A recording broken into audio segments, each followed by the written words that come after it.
Isa akong runner, atleta sa madaling na salita. Ilang ulit na akong nagwagi sa larangan ng takbuhan. Pero ang pinakapaborito ko sa mga sinasalihan kong event ay ang 200-meter dash sa sprint run. Dito ako naghahari at maging sa paaralang pinagmulan ko ay wala pang nakakatalo sa akin. Bagamat hindi pa ako nasasali sa SEA Games, ito ang punteriya ko sa darating na hinaharap. Pangarap kong masama sa mga atletang nasa national pool upang irepresenta ang Pilipinas. Dahil dito panay ang pagsasanay ko. Ibig kong mahigitan o mapantayan man lamang ang pinakamabilis na record sa event na nais kong salihan. Mukhang tatakbo ka na naman sa bundok, sabi sa akin ng mga kaibigan ko at kakilala. Magpapraktis lang ho, tugon ko. Tuwing hapon kasi, nakagawian ko na ang tumakbo patungo sa pinakamalapit na bundok mula sa aming baryo.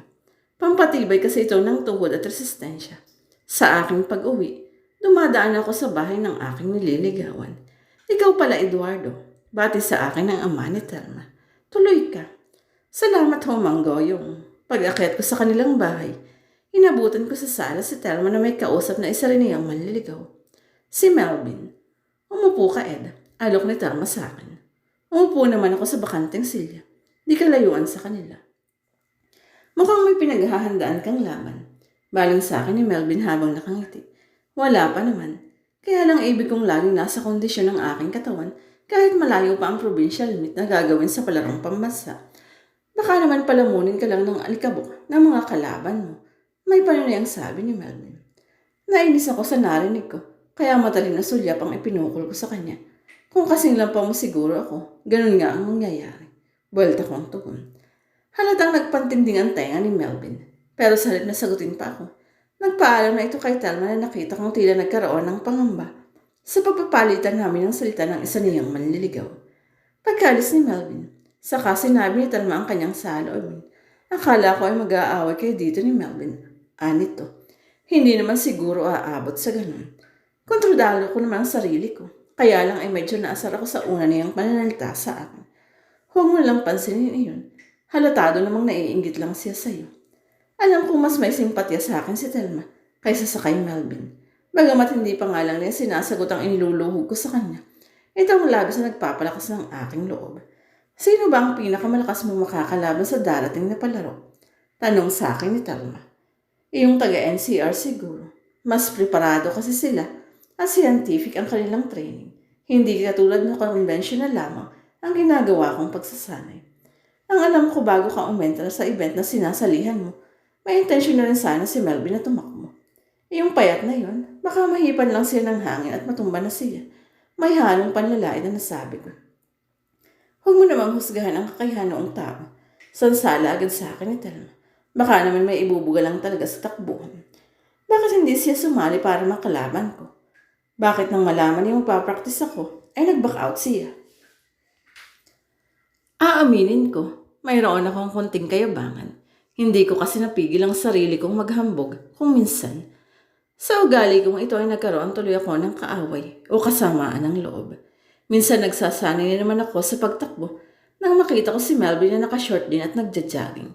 Tibong balak din niyang magpapawi sa gagawing pagtakbo. Napangiti lamang ako at napailing. Sabay takbo para akyatin ang bundok na dati ko nang ginagawa sa aking pagsasanay. Nakita ko nakabuntot sa akin si Melvin.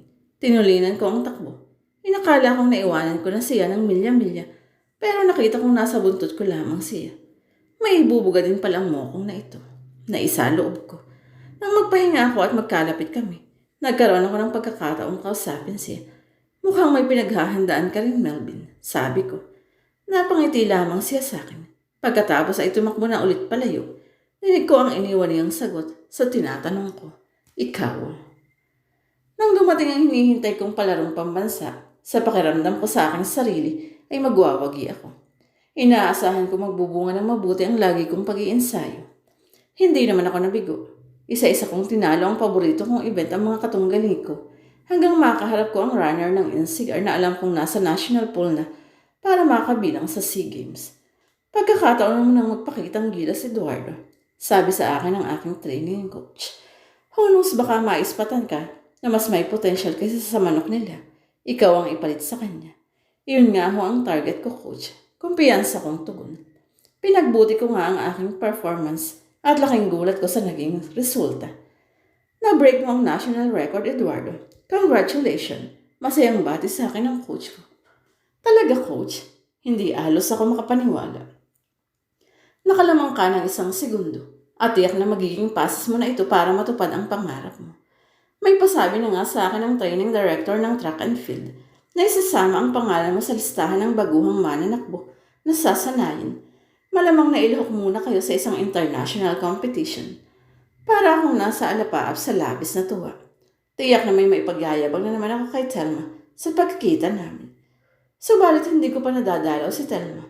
Ay si Melvin ang nagpakita sa akin at bigla ang naghamon. Patutunayan kung kaya kitang talunin sa takbuhan. Sabi niya sa akin, huwag mo nga akong patawanin, Melvin. Hindi ako nakikipagbiroan. Minasdan ko si Melvin. Mukhang palaban nga ito at talagang kakasa sa takbuhan. Bakit hindi mo alam na nasa international class na ang hinahamon mo? Pagyayabang ko. Wala akong pakialam. Ang alam ko, makakaya kitang daigin sa ating karera. Nagpanting na ako sa sinabi ni Melvin, kaya tinanggap ko na rin ang kanyang hamon. Ano ang magiging kapalit? Sakaling mang talunin mo ako o ikaw ang talunin ko. Si Telma, matigas na yung tugon. Kapag tinalo kita, gusto kong exit ka na sa kanya. Ibig sabihin, wag mo na siyang liligawan. Napangiti ako. Para kang nakatitiyak ng panalo. Nagkasundo kami sa oras, lugar at regulasyon ng gagawin naming one-on-one duel sa pagtakbo. Sa hapon namin ito gaganapin sa mismong paanan ng bundok kung saan ako nagsasanay. May sukat ng 200 meters ang tatakbuhan namin at kung sino ang maunang makapatid ng ilalagay naming tali sa finish line ay yun ang panalo. Hindi ko natiis na di sabihin kay Telma ang paligsahan naming iyon ni Melvin. Medyo nainis nga siya sa nalaman ito. Parang ako ang gagawin yung premyo sa inyong dawelo ni Melvin Nasabi nito. Hindi naman ako ang naghamon at nagsabi ng ganun sa kanya, kundi si Melvin mismo. Paano kung manalo siya? Makahulog ang sabi ni Telma. Wala ka bang tiwala sa akin? Hindi ako aabot sa kinaroroonan ko ngayon kung hindi ako mananalo. Wala nang nagawa si Telma, kundi tahimik na lamang makibalita kung sino sa amin ni Melvin ang mananalo sa gagawin naming karera. Hapon, sa oras at lugar na aming paglalabanan ni Melvin, nauna ako sa kanya dito. Hinintay ko ang kanyang pagdating, subalit walang Melvin na nagpapakita.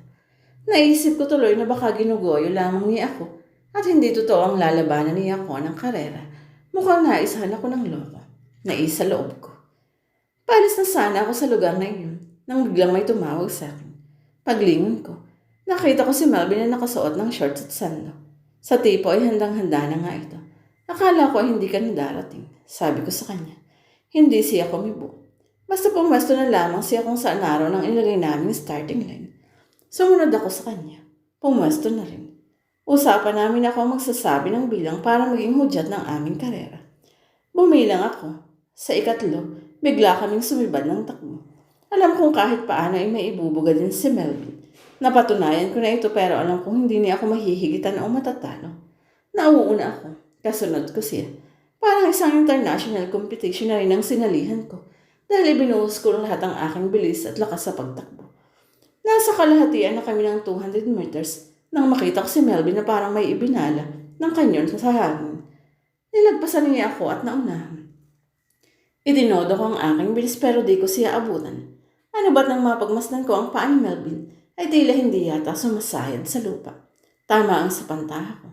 Nakalutang sa hangin ang mga paa niya at hindi ako makapaniwala sa aking nasaksihan. Nauna sa akin si Melvin sa finish line. Hindi ko na tinapos na umabot ako doon.